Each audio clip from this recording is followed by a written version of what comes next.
Subscribe करें और bell दबाएं ताकि कोई खबर रह न जाए।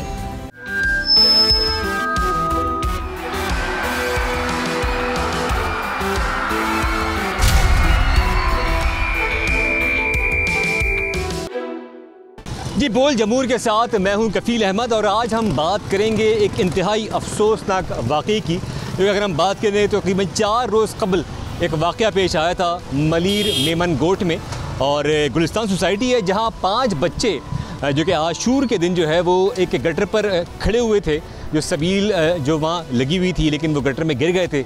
और इस अफसोसनाक वाक़े में 2 बच्चे जाँ बहक हुए और 3 बच्चों को जो गिर गए थे, यानी कि टोटल 5 गिरे थे जिसमें 2 जाँ बहक हुए और उन 3 को बमुश्किल बचा लिया गया। उन 3 की ज़िंदगी तो बच गई, तमाम इस किस्म के वाक़यात वहाँ पहले भी रूनुमा हो चुके हैं। और अगर बात करें 1 साल की तो 4 ऐसे वाक़यात हैं जो वहाँ अब तक पेश आ चुके हैं, लेकिन इंतज़ामिया ख्वाब गफलत में है और इस बात का इंतज़ार किया जाता है कब कोई वाक़या हो और वहाँ जो सीवरेज का निज़ाम जो कि सिरे से मौजूद ही नहीं है और वहाँ टीन के ज़रिए जो है वो गटर पर जो है वो बाकायदा स्लेब रखी गई हैं। तो इस मामले को देखेंगे और जानने की कोशिश करेंगे कि आए ये कौन से मामलात हैं कि जिसकी वजह से ये वाक़यात पेश आ रहे हैं और इंतज़ामिया इतना ख्वाब गफलत में क्यों है। आइए चलते हैं। अफसोसनाक वाक़या पेश आया। वाक़या ये था कि 5 बच्चे एक गटर पर मौजूद थे और वो जो है वो गटर में गिर गए, जिसमें से 2 की हलाकत हुई और 3 बच्चों को बमुश्किल निकाले गए, जिसमें एक की हालत जो है वो तशवीशनाक बताई जाती है। हालत इज़ार क्या ये खोसा माहौल है, ज़रा देखिए मेरे कैमरा इस वक्त आपको दिखाएगा। यहाँ गटर हैं, गटर उबल रहे हैं, कोई सड़क नहीं है, ना पिछली गली में ना इस गली के अंदर। और ये बताया जाता है यहाँ के रिहायशियों का कि ये डिप्टी मेयर सलमान मुराद की यूसी है। यहाँ के जो रिहायशी हैं मैं उनसे बात करूँगा, आप ये बताएं कि यहाँ ये हालत कब से है? कोई सड़कें नहीं है, कोई निज़ाम नहीं है, कोई जो शहर का निज़ाम है तबाह बर्बाद है। 25 साल हो गए ये सोसाइटी बने हुए, ये मोहल्ला बना हुआ 25 साल हो गए। 25 साल तक यहाँ पे कोई सहूलत नहीं है, ना ही कोई सड़कें हैं, ना ही कोई सीवरेज लेन है, ना ही हमारे पास कोई पानी की सहूलत है। तो आपने इंतज़ामिया से कभी बात की यहाँ पर जो जीत कर आए हैं लोग? बहुत मरतबा बात की है, बहुत मरतबा उनको बुलवाया, उनको मुबारकबाद दी है, हम लोगों ने जीत की मुबारकबाद दी है, उनको बुलवाया बहुत मरतबा, लेकिन उसके बाद भी कोई सहूलत नहीं है। अच्छा, ये डिप्टी मेयर की यूसी है ये सलमान मुराद साहब? जी बिल्कुल डिप्टी मेयर की है, डिप्टी मेयर भी है और यूसी भी है। अच्छा हाँ, लेकिन उसके बावजूद काम नहीं हो रहा? नहीं, उसके बाद भी काम नहीं हो रहा, कोई काम नहीं हो रहा। क्या मुतालबा करेंगे आप हुकूमत से कि आइंदा ऐसे वाक़यात भी ना हो सके और कम से कम यहाँ की सड़कों को बनाया जाए? बस यही मुतालबा है, यहाँ पे सड़कें बन जाए और ये सीवरेज लेन लग जाए, और क्या मुतालबा है। ठीक है जी, ये इनका कहना है कि ये सड़कों की हालत को बेहतर किया जाए और जो सीवरेज का निज़ाम है उसको प्रॉपर अंदाज में बनाया जाए ताकि आइंदा ऐसे ना वाक़यात हो सकें और कम से कम जो नारा है रोटी कपड़ा मकान का वो आवाम को मिल सके। अफसोसनाक सूरत हाल है और ये वो गटर है, ये अगर कैमरा मैन मेरा जूम करे कि जहाँ गुज़िश्ता रोज़ वाक़या पेश आया और 2 बच्चे यहाँ गिर कर जाँ बहक हुए, जबकि 3 को बमुश्किल निकालने में जो है वो कामयाब रहे। गुलाम मेहदी मेरे साथ। गुलाम, यहाँ ना सड़कें हैं ना कुछ सिस्टम है, क्या कहें, कब से नहीं है इसमें? सर ये आबादी जो है तकरीबन 20 से 25 साल पुरानी है और ये जो यूँ कह ले कि वो जिसे कहते हैं पसमानदा का इलाका जिसे कहते हैं डिप्राइव, तो बिल्कुल उसको वैसे मेंटेन किया हुआ है प्रॉपर तरीके से। यहाँ कोई नुमाइंदा आता नहीं है। आप ये देखें कि यहाँ पानी पीने की सहूलत भी मैसर नहीं है। पीछे आप देखें वो हैंड पंप लगा हुआ है कोने पे, ये भी मुख्तलिफ NGOs ने, अल खिदमत वालों ने मतलब। कौन जीत कर आया है इस यूसी से और कौन कामयाब हुआ था? आप लोगों का राब्ता होता है उनसे? जी बिल्कुल राब्ते होते हैं। कोई हम लोग उनके पास जाते हैं, अपने नुमाइंदगान के पास, यूसी चेयरमैन के पास। तो कौन यूसी चेयरमैन? अपने किस पार्टी से? पाकिस्तान पीपल्स पार्टी से। तो वो यही कहते हैं कि अभी हमारे पास बजट नहीं है, बजट आएगा तो इंशाल्लाह हम ज़रूर काम करेंगे। नहीं है, बजट आएगा तो काम होगा, लेकिन ये सूरत हाल है ये कराची के मुख्तलिफ गोटों के अंदर है और वहाँ पर बुनियादी कोई सहूलत मैसर ही नहीं है। तो ना पीने का साफ़ पानी है, ना सड़कें हैं, ना सीवरेज का निज़ाम है। और ये बताया जाता है कि यहाँ 1 साल के अंदर ये 4था वाक़या था जो कल रूनुमा हुआ है, जिसमें 2 बच्चे जाँ बहक और 3 जो है वो बच गए हैं। इस वक्त जो बच्चा जाँ बहक हुआ हसनैन, उसके मामू मेरे साथ मौजूद। हसनैन साहब, क्या हुआ था वाक़या? अली भाई ज़रा वाक़या बता दें और फिर क्या कहना चाहेंगे ये जो तमाम सूरत हाल है? मैं अली मुराद खोसा मोहल्ला से हूँ। मैं मौके वारदात पे खड़ा हुआ था, गटर का ढकना था, ढकने के ऊपर 5 बच्चे खड़े थे, सबील पी रहे थे। अचानक से गटर का ढकना टूट गया और 5 बच्चे अंदर चले गए। मौके वारदात में तकरीबन 15 में मौजूद था। मैंने छलांग लगाई गटर के अंदर, तकरीबन 15 फीट पानी था, जिसमें से एक बच्चे को मैंने निकाला। उसके बाद मैं गटर के अंदर खुद बेहोश हो गया, पानी ज़्यादा था। और उसके बाद मेरे भाई आए, अड़ोस पड़ोस वाले, उन लोगों ने अपनी मदद आप की, मुझे भी निकाला गटर से, 2-3 बच्चों को भी निकाला। जिसमें से मेरा भांजा तकरीबन 9 साल हसनैन वो जाँ बाग हो गया। 2 बच्चों की हलाकत जो है वो सामने आई। हाँ, 2 बच्चों का, एक तला है उलाशारी है, वो हमारी बराबर वाली गली में रहता है, वो बच्चा भी जाँ बाग हो गया। और 3 बच्चे बच गए। 3 बच्चों को निकाला गया, जिसमें एक बच्चा अब भी सीरियस है। आपने निकाला था? नहीं, वो दूसरे लड़कों ने निकाला। अच्छा, तो यहाँ पहले भी वाक़यात हुए, क्या तफसीलात हैं? इससे पहले भी वाक़यात होते रहे यहाँ पर? हाँ, बहुत से वाक़या होते रहे हैं यहाँ पे। आए दिन जो है ना कोई वाक़या होता रहता है। और हम लोग यहाँ पे सलमान महमूद को वोट देते हैं और वो आते हैं इलेक्शन के टाइम पे वोट लेकर चले जाते हैं और हमारे को कोई सीवरेज की लाइन की कोई सहूलत है ही नहीं जो मैं दी जाए। ना कोई सड़कें हैं, ना ये गटर का निज़ाम, कुछ भी नहीं है यहाँ, कोई निज़ाम नहीं। हमने अपील की है, सलमान अब्दुल्ला मुराद से भी अपील की है, जरदारी साहब से भी अपील कर रहे हैं कि हमें सहूलत दी जाए, हम और बच्चों को गंवाना नहीं चाहते। ठीक है जी, ये इनका मुतालबा था कि यहाँ की सड़कें बनाई जाएँ, जो सीवरेज का प्रॉपर निज़ाम है उसको बेहतर किया जाए ताकि यहाँ आइंदा ऐसे वाक़यात जो है वो रूनुमा ना हो सकें। देखिए, इस मामले में हमने बात की हसनैन जो कि बच्चा हलाक हुआ था उसके मामू से कि क्या वाक़या पेश आया था और किस तरह पेश आया था और इस तमाम तर जो ज़िम्मेदारी है वो किस पर आयद होती है। लेकिन इस मामले के हवाले से अगर हम बात करें तो हमारे जो साथी रिपोर्टर हैं वजाहत आबदी, उन्होंने डिप्टी मेयर सलमान अब्दुल्ला मुराद से बातचीत की है। उनसे जानते हैं और देखते हैं कि उन्होंने क्या बातचीत की और उनका क्या मौक़िफ़ है इस हवाले से। मेमन गोट के अंदर 5 बच्चों के गिरने के वाक़या सामने आया था। बताया जाता है कि मेमन गोट के अंदर गुलिस्तान सोसाइटी है जहां पर 5 बच्चे गटर में गिर गए थे, जबकि ये भी बताया जाता है कि ये यूसी जो है ये सलमान मुराद की है जो इस वक्त डिप्टी मेयर हैं। डिप्टी मेयर हमारे साथ मौजूद हैं, इनसे जानने की कोशिश करते हैं। सर, ये बताइए क्या वाक़या था? बताया जा रहा है ये आपकी यूसी है, 5 बच्चे गटर में गिर गए, इसके बारे में थोड़ा सा बताइएगा। जी, कल ये अफसोसनाक वाक़या पेश आया। जैसी मुझे इत्तला मिली तो मैं ऑन द स्पॉट वहाँ पहुँचा तो उसमें 2 बच्चे एक्सपायर हो गए थे और 3 को रेस्क्यू करके हॉस्पिटल भेज दिया। फिर उनको शाम को वापस डिस्चार्ज करके घरों पे पहुंच गए थे। और ये वाक़या एक प्राइवेट सोसाइटी में पेश आया जिस गुलिस्तान मुस्तफ़ा नामी प्रोजेक्ट है, किसी बिल्डर ने ये बनाया था। तो वहाँ घर के सामने ही कुआं खुदा हुआ था, सीवरेज लाइन के लिए कुआं खोद के उस पे और किया गया था। कुआं तकरीबन 10 से 15 फीट गहराई थी उसकी। तो वहाँ पे सबील भी लगी हुई थी और वहाँ पे रश था, लोग आके लंगर न्याज कर रहे थे। तो उस वज़न बर्दाश्त ना करने के उस पर तो इसका जो कवर है वो टूट गया था, तो ये बच्चे उस पर गिर गए थे। तो जैसे ही पहुँचे तो ये अफसोसनाक वाक़या पेश आया था, तो दिली सदमा हुआ।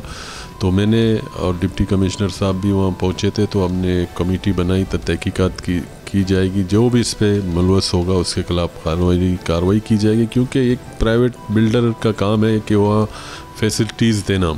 कोई भी प्रोजेक्ट जब लॉन्च करते हैं तो वहाँ डेवलपमेंट चार्जेस भी अलाटियों से ली जाती है, जिसमें सीवरेज लाइन, पानी की लाइन और आपका इलेक्ट्रिसिटी, गैस, तो सब उसमें शामिल होते हैं। तो चार्जेस भी उन्होंने पे किए। ये बिल्डर की ज़िम्मेदारी बनती है ताकि ऐसे वाक़यात आइंदा ना हो, तो इनके खिलाफ कार्रवाई की जाएगी। आज देखिए, ये थे डिप्टी मेयर सलमान अब्दुल्ला मुराद जो बता रहे थे मेमन गोट गुलिस्तान मुस्तफ़ा में जो वाक़या पेश आया। ये एक प्राइवेट सोसाइटी थी जिसके अंदर किसी भी किस्म की जो डेवलपमेंट होती है वो प्राइवेट बिल्डर की ज़िम्मेदारी होती है, चाहे वो सीवरेज हो या पानी की लाइन है, वो बिल्डर की ज़िम्मेदारी होती है कि वो उसको पूरा करे, क्योंकि वो डेवलपमेंट चार्जेस लेता है। इस अफसोसनाक वाक़े के बाद डिप्टी मेयर की जानिब से DC को ख़त लिखा गया और पाबंद किया गया फौरी तौर पर इस बिल्डर के खिलाफ भी कार्रवाई की जाए। इस तमाम सूरत हाल के अंदर एक चीज़ सामने आई कि बच्चों की जान तो चली गई, लेकिन इंतज़ामिया ख्वाब गफलत में है। जिस बिल्डर ने ये सोसाइटी जो है वो डेवलप की थी, वो ताहार आज तक यहाँ पे ना सड़कों की तामीर हुई, ना यहाँ पे सीवरेज का निज़ाम हुआ। और वाक़यात 1 साल में जो है वो 4 से ज़ायद वाक़यात जो है वो रूनुमा हो चुके हैं। इस वक्त ज़रूरत इस बात की है कि जो वहाँ के अहले इलाका थे उनसे बात हुई। उनका कहना है कि ज़िला इंतज़ामिया और जो बिल्डर हैं उनकी ज़िम्मेदारी है कि वो यहाँ पर कम से कम सड़कों की तामीर करने के साथ साथ फ़ौरी तौर पर जो है वो सीवरेज का निज़ाम बहाल करें ताकि ऐसे वाक़यात ना रूनुमा हो और बच्चों की जानें ना जाएँ। मैं हूं नुमाइंदा बोल न्यूज़ मीरपुर खास शाहिद जमील। आपको बोल न्यूज़ के प्रोग्राम बोल जमील में खुशामदीद कहता हूं। बात करेंगे मीरपुर खास के अमन अमान की, तो आपको बताता चलूं कि मीरपुर खास जो है वो हमेशा से अमन अमान का गहवारा रहा है, लेकिन कुछ अरसे से जायम पेशा नासिर की जानिब से मीरपुर खास के अमन को ख़राब करने की कोशिश की जा रही है। चोरी डकैती की वारदातें हों, छीना झपटी की वारदातें हों, मुसलसल रिपोर्ट हो रही हैं। तो दूसरी जानिब साफ़ी भी अपने आप को गैर महफूज समझ रहे हैं। मीरपुर खास की आवाम तो अपने आप को गैर महफूज समझ रही है, लेकिन साफ़ी भी गैर महफूज समझना शुरू हो गए। और इस सारी वारदातों में जो कॉमन चीज़ है वो है असलहा, जिसके ज़ोर पर ये वारदातें की जा रही हैं। तो मीरपुर खास के ताजरान का और साफ़ियों का ये सवाल है कि मीरपुर खास में गैर कानूनी असला आता कहाँ से। ये जवाब हम तलब करेंगे मीरपुर खास के पुलिस इंतजामिया से। ताहम इस वक्त हम चलते हैं अली रजा रिंद के पास, जो मकामी साफी हैं जिन पर चंद रोज कबल कातलाना हमला हुआ और गोलियों से वो शदीद जख्मी हुए। तो चल के उनसे बात करते हैं कि वो इस हवाले से क्या कहते हैं। जी बिल्कुल, इस वक्त हम मौजूद है मुतासरा जो साफी मीरपुर खास से ताल्लुक रखने वाले अली रजा रिंद, जिन्हें चंद दिन कबल गोलियां मारी गई थी और उनके पाँव को जख्मी किया गया था। वो इस वक्त मौजूद हैं अपने घर में और बेड रेस्ट पर हैं। इनसे मालूम करते हैं कि क्या वाक़या था और इन्हें किस बिना पर गोलियां मारी गई हैं। जी, ईद से 2 दिन पहले मैं बकरा पीढ़ी पर मवेशी के ऊपर अपने न्यूज़ चैनल के लिए कवरेज के लिए जा रहा था और एक दोस्त को उठाना था, हमने साथ जाना था बनाने के लिए। तो रास्ते में जो है वो एक गाड़ी आगे से आई और 4 बंदे वहाँ से उतरे, जिनके मैंने FIR में उनके नाम भी दिए हुए।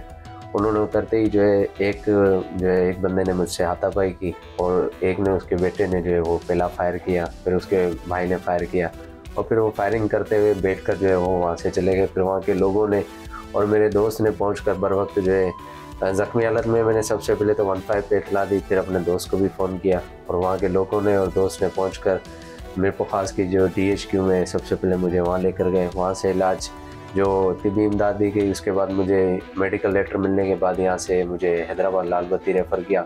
वहाँ काफ़ी दिन तक मैं ज़ेर इलाज रहा, मेरा ऑपरेट करके गोलियाँ निकाली गई थी, मगर अभी तक जो है वो जिन बंदों का नाम मैंने, मुल्ज़िमान का नाम जो है इंदराज FIR में किया है, वो अभी तक जो है गिरफ्तार भी नहीं हुए और वो घूम फिर रहे हैं अभी तक। मीरपुर खास के साफियों को मुसलसल थ्रेट्स दी जा रही हैं, उन्हें ज़ख्मी किया जा रहा है, उन्हें तशद्दुद का निशाना बनाया जा रहा है। तो हमारे साथ इस वक्त मीरपुर खास के एक निजी चैनल से मुतालिक एक रिपोर्टर मौजूद हैं, साफ़ी मौजूद है, सीनियर साफ़ी, इनसे बात करते हैं क्या मीरपुर खास में भी साफ़ियों पर ज़मीन तंग की जा रही है। जी, मीरपुर खास में माजी में भी 2 साफ़ियों को फायरिंग करके शहीद किया गया था और ये सिलसिला मुझे लगता है कि अब दोबारा जो है वो शुरू हो चुका है। मीरपुर खास के अंदर साफ़ी अली रज़ा रिंद के ऊपर जो है दोबारा जो है वो इस तरह का वाक़या पेश आया। पहले इसको तशद्दुद का निशाना बनाया गया और अब इसके ऊपर जो है वो सरेआम फायरिंग की गई। मुल्ज़िमान को जो है पुलिस इतने शदीद संगीन वाक़े के बावजूद जो है नामज़द करने के बावजूद मुल्ज़िमान को पुलिस अभी तक गिरफ़्तार नहीं कर सकी। पुलिस इन बासर मुल्ज़िमान को जो है वो बचाने की भरपूर कोशिश कर रही है। बताया जा रहा है कि इनके पीछे जो है वो हुकूमती और दीगर जो ताकतें हैं वो उनको बचाने के लिए वो कोशिशें कर रही हैं, लेकिन हम सहाफ़ी जो है अली रज़ा रिंद के खून को रायगा नहीं जाने देंगे। बिल्कुल, सिंध में मुख्तलिफ शहरों में ये वाक़यात होते आ रहे हैं और मीरपुर खास में भी ये वाक़या हुआ है और इससे मीरपुर खास के जो साफ़ी हैं वो खौफ में वक्ती तौर पर मुब्तला ज़रूर हुए थे, लेकिन उनके अज़ाइम जो हैं वो पुख्ता हैं और हिम्मत के साथ वो अपने जो साफ़ती जो उनके फ़राइज़ हैं वो अंजाम दे रहे हैं। हाँ जी, इस वक्त हमारे साथ मौजूद है सदर मरकज़ी अंजुमन ताजरान मीरपुर खास अब्दुल जब्बार खान। अब्दुल जब्बार खान से मालूम करते हैं कि मीरपुर खास के जो ताजिर हैं वो अपने आप को कितना महफूज और कितना गैर महफूज समझ रहे हैं। उनके साथ कुछ अर्से से जो वारदातें होती हुई जा रही हैं, तो अपनी हिफाजत वो किस तरह करते हैं और क्या तरीकाकार इख्तियार करना चाह रहे हैं। जी, वैसे तो मीरपुर खास एक अमन का गवारा रहा है, मगर बदकिस्मती से मीरपुर खास को अब नज़र लग चुकी है। बाहर के लोग यहाँ पे आते हैं और इलीगल वेपन्स लेके आते हैं और उस पर लूटमार करते हैं और खामोशी से चले जाते हैं। जब ये वारदातों के सिलसिले मुसलसल रहे तो मरकज़ी अंजुमन ताजरान ने एक मीटिंग कॉल की जिसमें तमाम ताजिरों को जमा किया और ये एजेंडे में तय पाया कि तमाम ताजिर अपना असला लाइसेंस बनवाएंगे। मगर असले लाइसेंस के लिए जब ताजिर बरादरी वहाँ पे गई, मुख्तलिफ ताजिर वहाँ पे गए, तो मुख्तलिफ तरीक़ों से वहाँ पे परेशान किया गया और वहाँ पे मराद की डिमांड्स की गई, जिसकी मुख्तलिफ 20 से 30 हज़ार रुपये डिमांड्स रही।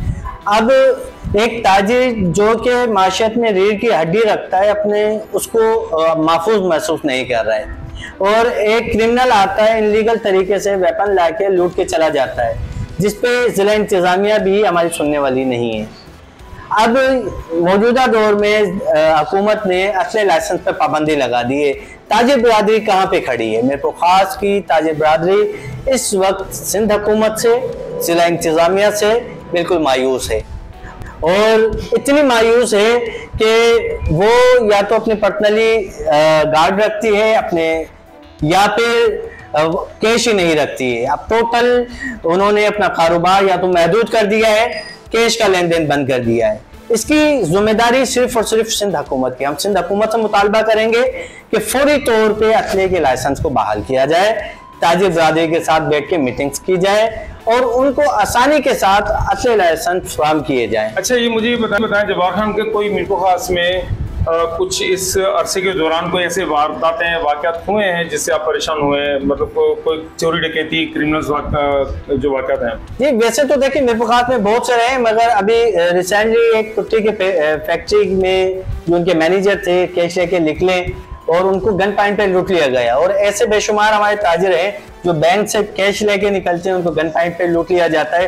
जिसकी सुनवाई तक नहीं होती। कुछ हमें आश्रय दिए जाते हैं, कुछ जगहों पे छापे मारे जाते हैं, मगर सिवाय मायूसी के आज तक मेरे खास में कुछ नहीं दिया गया। जी बिल्कुल, इस हवाले से ताजरान का भी कहना है, साफी बिरादरी का भी कहना है और आम शहरों का भी कहना है कि वो गैर महफूज हैं और उन्हें असला लाइसेंस बनाने में शदीद मुश्किलात का सामना है। तो जो गैर कानूनी असला इस वक्त मीर खास में जो जनाब पेशा अनासिर उनके पास सरगर्दा है, तो इस हवाले से जवाब तलब करने की कोशिश करते हैं पुलिस इंतजामिया से कि उनकी सरकोबी के लिए वो अपना क्या किरदार अदा कर रहे हैं। जी, असला लाइसेंस जैसे आपने लगा कि इस पर पाबंदी लगी हुई है और हमारे आने से पहले से लगी हुई थी और प्रोविंशियल गवर्नमेंट तो अपने पॉलिसी के मुताबिक चलती है और उन्होंने पाबंदी लगाई है तो उसके पीछे कोई रीज़न होगा डेफिनेटली।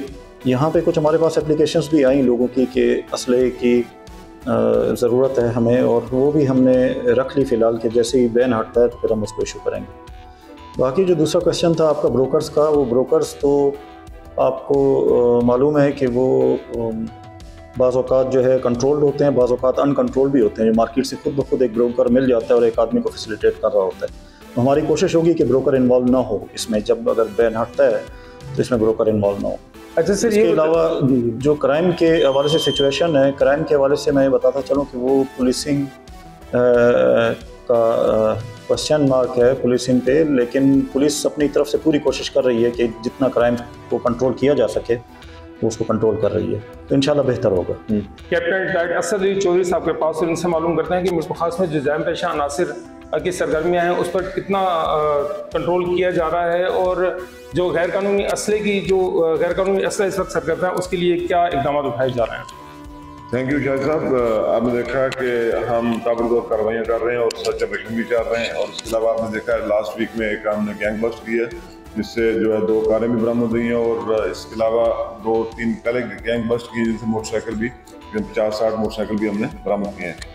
और इसका समाज दुश्मन अनासर के खिलाफ हमारी ताबड़तोड़ कार्रवाइयाँ जारी रहेंगी और गैर कानूनी असले की नुमाइश जो है वो ममनुआ है, और इसमें कहीं भी अगर नजर आएगा तो हम उसके खिलाफ एक्शन भी लेंगे। अच्छा सर, ये बताएं जो अभी साफ़ी अली रज़ा रिंद के ऊपर जो फायरिंग का वाक़या हुआ है तो उसमें पुलिस क्या कर रही है? उसमें फ़ौरन हमने एफआईआर दी थी और उसकी जांच कर रही है। इन्वेस्टिगेटिंग ऑफिसर जो है वो अपना आउटकम देंगे तो उसको आपसे शेयर भी करेंगे। Thank you. जी बिल्कुल, अली रज़ा रिंद के हवाले से चौधरी साहब का कहना है कि पुलिस की जो तफ्तीश है वो जारी है और इंशाल्लाह जो भी इसमें पॉजिटिव चीज़ सामने आएगी वो आपसे शेयर भी करेंगे। और मीर खास में जराइम पेशा अनासर के खिलाफ मुसलसल कार्रवाई की जा रही है ताकि मीर खास की आवाम को सुकून का सांस मिल सके। जी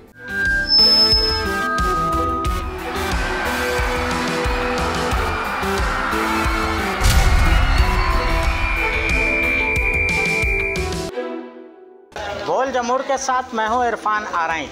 मुल्क की कदीम जेलों में सेंट्रल जेल हैदराबाद नहायत अहमियत की हामिल है।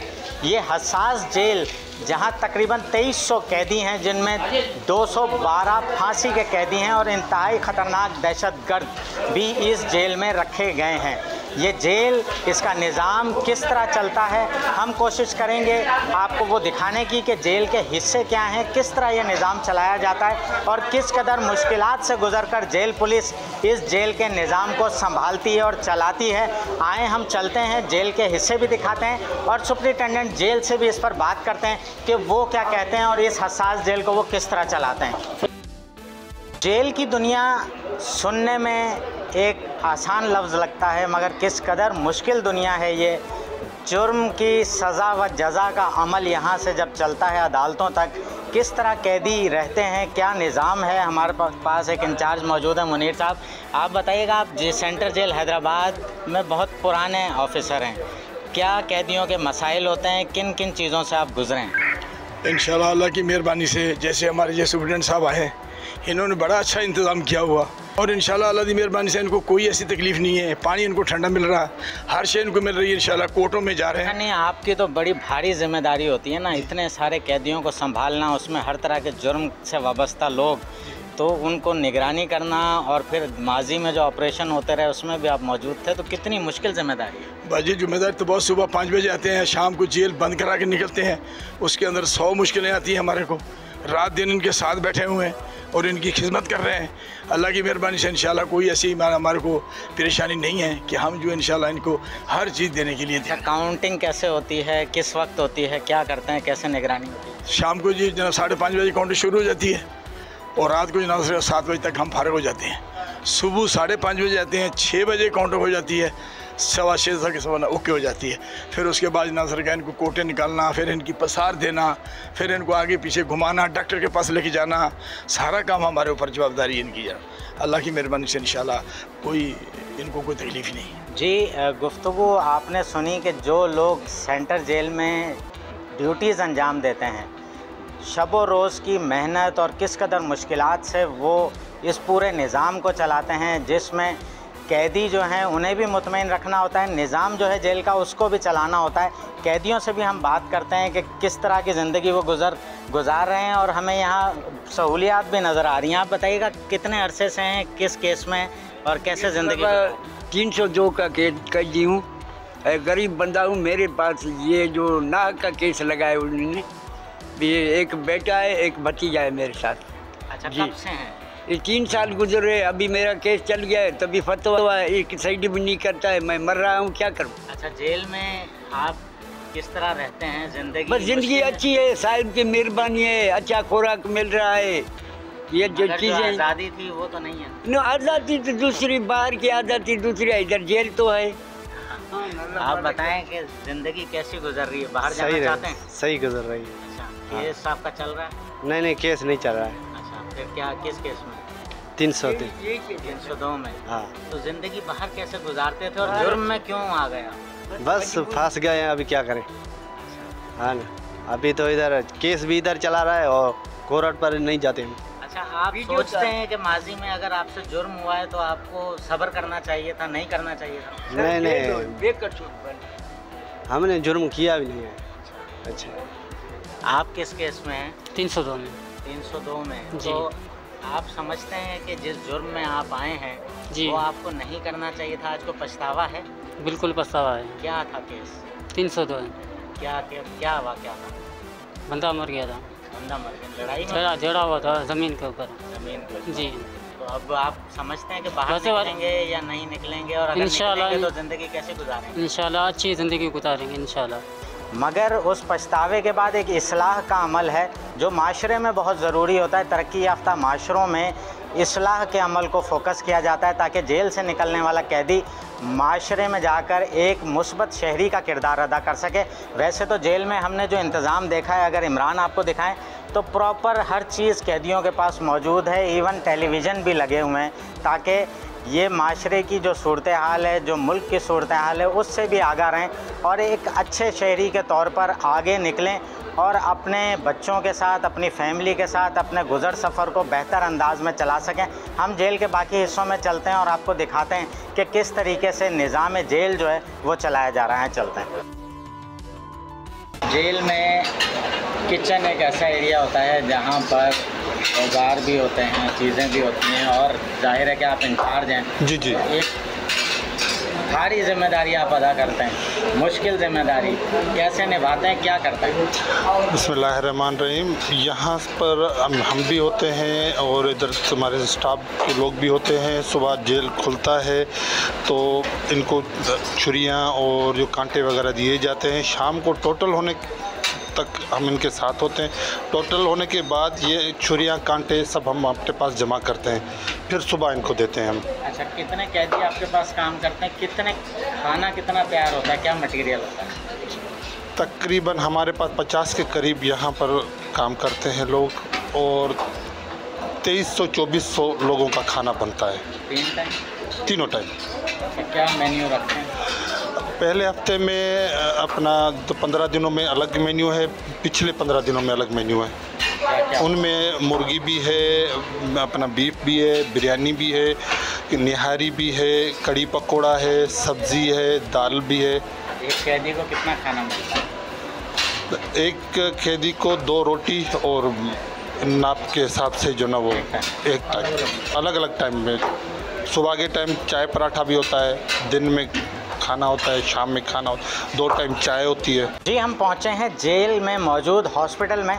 इसकी कंस्ट्रक्शन का काम शुरू हुआ है। पूरा जो जेल हॉस्पिटल है उसको नया बनाया जा रहा है। अगर इमरान आपको दिखाएं तो ये कैदियों की तादाद है जो कि 53 कैदी यहाँ पर ज़ेरे इलाज हैं, और इसके साथ साथ यहाँ हस्पताल में इलाज मुआवजे की क्या सहूलियात हैं वो यहाँ मौजूद डिस्पेंसर से हम जानने की कोशिश करते हैं।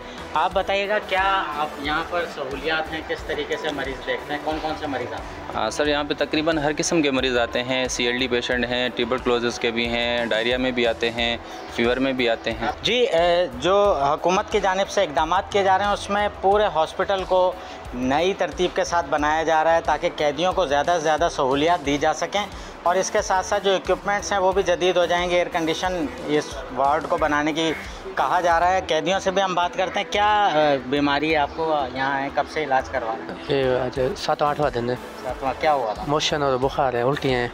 अच्छा, क्यों हुए थे? हो जाते पानी की वजह से कुछ हो जाता है। इलाज हो रहा है आपका सही? जी हाँ जी। ये जो सूरत हाल है वार्ड की, इसके साथ साथ और बहुत सारी जो सहूलियात हैं जेल में वो कैदियों के लिए की जा रही हैं। इसके साथ ही ये जो पूरा जेल का निज़ाम है इसमें सबसे जो अहम किरदार होता है वो होता है हॉस्पिटल का।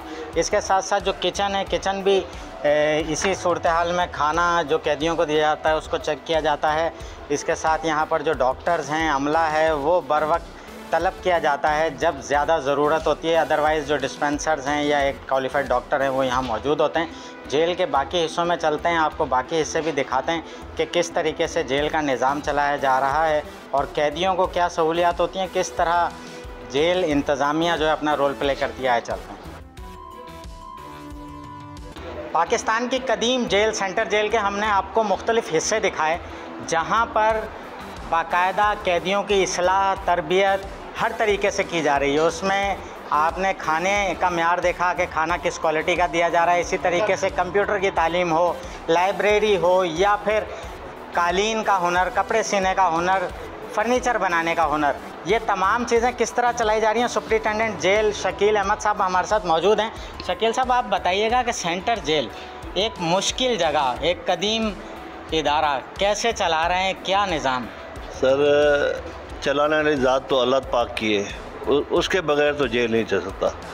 आपको पता है कि देखें ना, अब बाहर के मुल्क में या कहीं भी जाएंगे तो स्टाफ हमारा वही का वही है, कैदी बढ़ते जा रहे हैं। वही जब अंग्रेज़ ने शुरू किया था तो 400-500 कैदी होंगे, ज़्यादा हज़ार होंगे, स्टाफ बढ़ा ही नहीं है हमारा। और अभी 2200 से 2500 कैदी हैं। हम लोग नहीं चला सकते, ये अल्लाह ताला चला सकता है। देखें, क्रिमिनल कैदी है, उसको सेट करना, उसको देखना, उसको करेक्शन की तरफ लेके जाना, बताना कि भाई अब तुमने जो गलती की है उसकी माफ़ी अल्लाह से मांगो, नमाज़ पढ़ो, मदरसा में जाओ, कुरान शरीफ पढ़ो। और यहाँ पे उनकी फैसिलिटीज़ दी हुई है हमने कि भाई अभी हमारे पास एक बल्ब की फैक्ट्री आपको विज़िट कराएंगे, ये कारपेट बना रहे हैं, इनको मुशक्क़त देते हैं, उनके काम के पैसे देते हैं। जो कैदी इधर काम करते हैं उसको भी पैसे दे रहे हैं। बाहर जो अम्माएँ आती हैं कि भाई मेरे बेटे ने ये काम किया, इसके पैसे ये बचते, बोला ये पैसे लो, आपके अंदर से कमा रहा है। अच्छा, क्या तरक्याती मंसूबे आपके आने के बाद शुरू में, उसमें क्या क्या सहूलियात मज़ीद जेल में मिलेंगी? सही, मैंने टाइम के आने के बाद फ़ाइन आर्ट्स का भी आप देखेंगे, वो क्लास स्टार्ट हो गया है, वो इंशाल्लाह ताला उसकी एग्जीबिशन भी लगाएंगे अगले महीने। और यहाँ पे इलेक्ट्रिशियन का कोर्स स्टार्ट हो गया है मेरे आने के बाद। 30 से 35 बंदे सीखेंगे, वो अगर यहाँ से रिलीज़ होके बाहर जाएंगे, फिर जाके अपनी उजरत कमाएंगे बाहर। अभी वो ग्राफिक डिज़ाइनर आप देख के आए बाहर, उसकी विज़िट की, देखा आपने, वो भी एक अलग सा है, वो भी करेक्शन की तरफ हम जा रहे हैं, वो भी बाहर बंदा जाके पैसे कमाएगा। अभी सेटिंग चेंज हो गई है, अभी लोग कहते हैं कि यहाँ से सीख के बाहर जाएं और काम करें और वापस नहीं आए जेल में। अच्छा, दहशतगर्दी के मामलात बड़े संजीदा हैं, एक बार जेल पर हमले की कोशिश भी हो चुकी है। सिक्योरिटी को किस तरह आप बनाते हैं लाजमी, किस तरह यकीनी बनाते हैं? देखें ना, अंदर की जो भी सिक्योरिटी है वो तो जेल पुलिस करती है, बाहर की जो है वो सिंध पुलिस करती है, उनकी ज़िम्मेदारी है। कोई भी आते बाहर कोई अटैक कर आता है, उनकी ज़िम्मेदारी है वो चेक करे। और मैं आला हुकाम से भी गुजारिश करता हूँ, IG से, SSP हैदराबाद लंजार साहब से, कि सिक्योरिटी पे ख़ास ख्याल रखें, क्योंकि हमारे यहाँ HVTs हैं, यहाँ जेल में थ्रेड्स हैं, अलग लोग हमारे शहीद हो चुके हैं। आप ये देखिए ना, हम लोगों को पता नहीं, जेल वालों को, हम जब बेसिक कोर्स किया था तो कहते थे आप सेमी आर्मी हैं। मैं तो कहता हूँ हमें तो निचले दर्जे में डाल दिया है इन्होंने कि प्रिजन जो ऑफिसर है वो तो है ही ऐसा। मगर मैं कहता हूँ जितनी जेल पुलिस काम कर रही है ना, कोई काम नहीं कर रहा। पुलिस का इदारा 10 मोबाइल ले जाती है, एक क्रिमिनल को पकड़ के मार को देके जाती, उसी एक क्रिमिनल के एक सिपाही संभाल रहा होता है। उस पर किसी ने तवज्जो नहीं दी कि भाई ये बेचारे, इनके भी बच्चे हैं, माँ बाप बच्चे हैं, इनके भी खिदमत कर रहे हैं अंदर बैठ के, ये हमारे मुल्क का नाम रोशन कर रहे हैं, उनको करेक्शन पे लेके आ रहे हैं। ये कोई चीज़ हमें मिनिस्टर साहब से हमारी गुजारिश है कि उनको बेनिफिट दी जाए, पुलिस की तरह उनकी तनख्वाहें की जाएँ, सिक्योरिटी से बाहर जो लैब्स हैं वो ख़त्म किए जाएँ। हमारे जो कैदी हैं अंदर HVTs हैं, उनके बाहर सिक्योरिटी लगाई जाए, डबल करके लगाई जाए।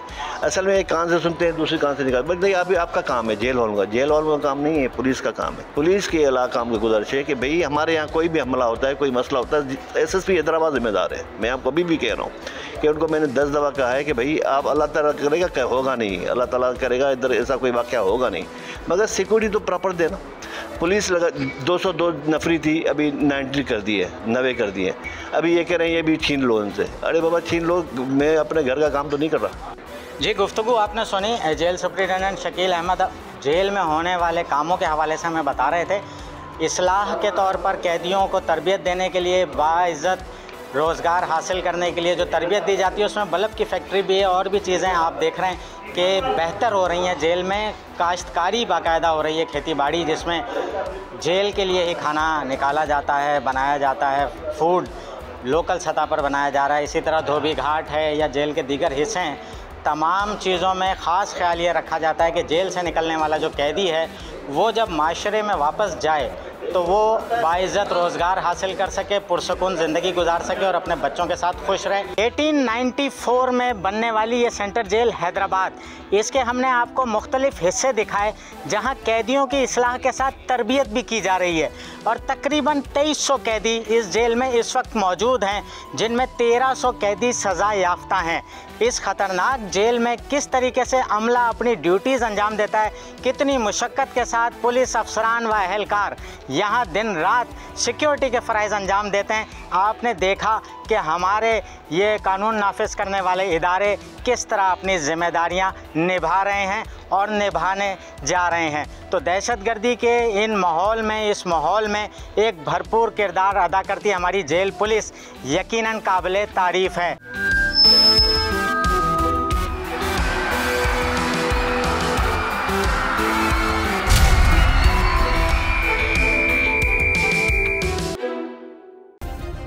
सब्सक्राइब करें और बेल दबाएं ताकि कोई खबर रह न जाए।